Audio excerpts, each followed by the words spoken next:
really articulate. It's like really intriguing, and you're well informed on many different topics. So were you always like this? And like, how did you build this? Like, did you read books, or you know what I mean? How did you become so well informed on everything? How did you talk so articulately? Good question. I don't read books. I'm actually famous for saying I've read one book in my life. In my adult life, I've read one book, and I was in a jail cell. So I had nothing else to do. So I don't read books. Which book was it? It was an awful book. I think it was called, I can't remember the name of it. I've told this story before and someone found it in the comments, but it was a terrible story about a UN negotiator, a woman who was in New York, and she had been fired from the UN because she made this big mistake. And then the UN needed her back because she was the best negotiator. Yeah. And they got her back, and they kept talking about, I wish I didn't make the big mistake. And for 2/3 of the book, it's like she's so good at her job, but what was this big mistake? And it turns out she was negotiating between two African warlord tribes, and she ended up sleeping with one of the warlords. Oh, and when you get this big revelation, you're like, oh, so you're just the warlord in the middle of a negotiation? Like, how did that even happen? What you were so interested, and then you just realized, like, how charming was this guy? He's a mass murderer. Like, the whole book, it upset me. So no, I don't read books because books are slow, and I think the world we now live in today is about speed. Speed is absolutely and utterly important. Everything must be, spans are like this. Absolutely, and everything must be done as quickly as possible. And Darwin said it, even though I'm not a proponent of evolution. He said it's the most adaptable member of the species that survives. I will change it and say nowadays the quickest member of the species survived. It's not about being the biggest or the strongest, it's about being the quickest, the most adaptable to change. And to read a book is just too many human hours for the amount of information and knowledge you get. So I don't read books. I think they're slow. I think they're a waste of time. I think a lot of it's mental masturbation for people to sit there and say, I want to get smarter, so I read books. Yeah. And I talk to these people, they're not even smart. Yeah. I know everything about everything because of my life. Yeah. It's been varied and it's been very difficult. And I'm perspicacious, and I pay attention, and I learn my lessons. And that's how I know everything about everything. I don't need to read books. Yeah. There's not a subject you can name right now where I don't know something about. Yeah, that's what I've noticed. Yeah, you name it. The Korean War, anything. You name it, I know something about something. That's just what happens when you get to a certain level of intelligence, because you can apply scenarios and patterns. It's all patterns. It's all patterns, absolutely. And history may not repeat, but it certainly rhymes. And humanity all acts in a pretty similar way across all cultures.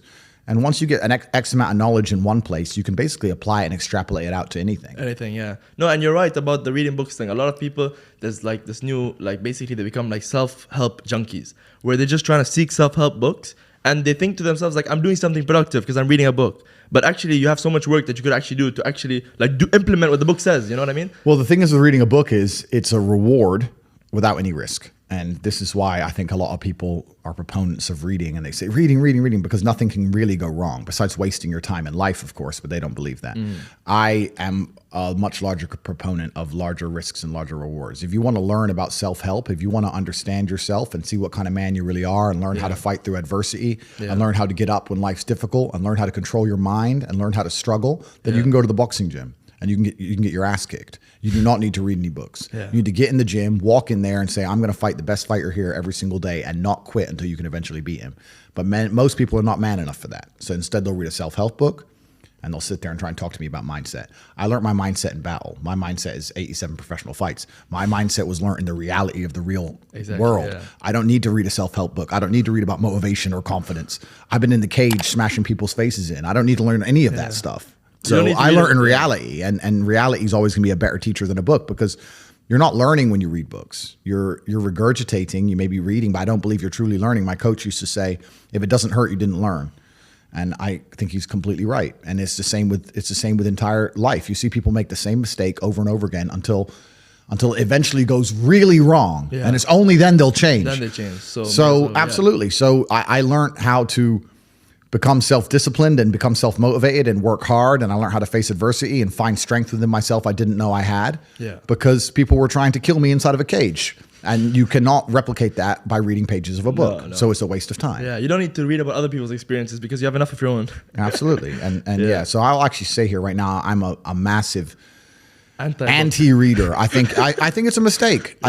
I think as a young man, if you want to get your life better, Damn. the most important thing you have are your waking hours. You need to be out competing all the other people on the planet who are hyper competitive. And if you think you have 8 hours to sit there and just read a book, you are wasting your time. You are too slow, and you are going to lose against people like me, because we're just too quick, too fast. Our networks are too various and large, and we make decisions too quickly, and we absorb information too quickly, and you're just behind the time. By the time you're done reading the book, the moves have been made. But it's over, yeah. Game's over. Yeah, but I think one good thing about reading books, especially now, especially what you were saying, is because like you said, attention spans are like this these days. When you read a book, you kind of learn to train yourself to like take information a bit slowly. It kind of helps your focus a bit more. That's true, and we certainly have an attention span problem. Even I have it myself to a degree, but I think that's just the way the world is moving. Yeah. I think you need to get ADHD, and you need to learn to control it within certain paradigms. You need to be able to sit and say, yes, I struggle to focus on this one particular video, for example, but as a whole, I can keep my focus within the parameters of work, whether I'm watching this video and talking on Telegram and replying to this email and reading this, just do it all at once. I mean, that's what I do. I've had people come into my office and say, are you on a phone call and playing chess and reading a web page at the same time? I'm like, yes. I'll be reading what I need to read and on the phone and at the same time playing chess. Otherwise, my brain's not full enough. You need to be stimulated. Yeah. So, yeah, can I focus on one thing? Not easily. But am I massively successful doing enormous amounts of work? Yes, every single day. Yeah, so that's the most important thing. It's just staying within the parameters of constructive. If what you're doing with your energy is constructive and you're within those parameters, then you're going to be massively successful anyway. Yeah.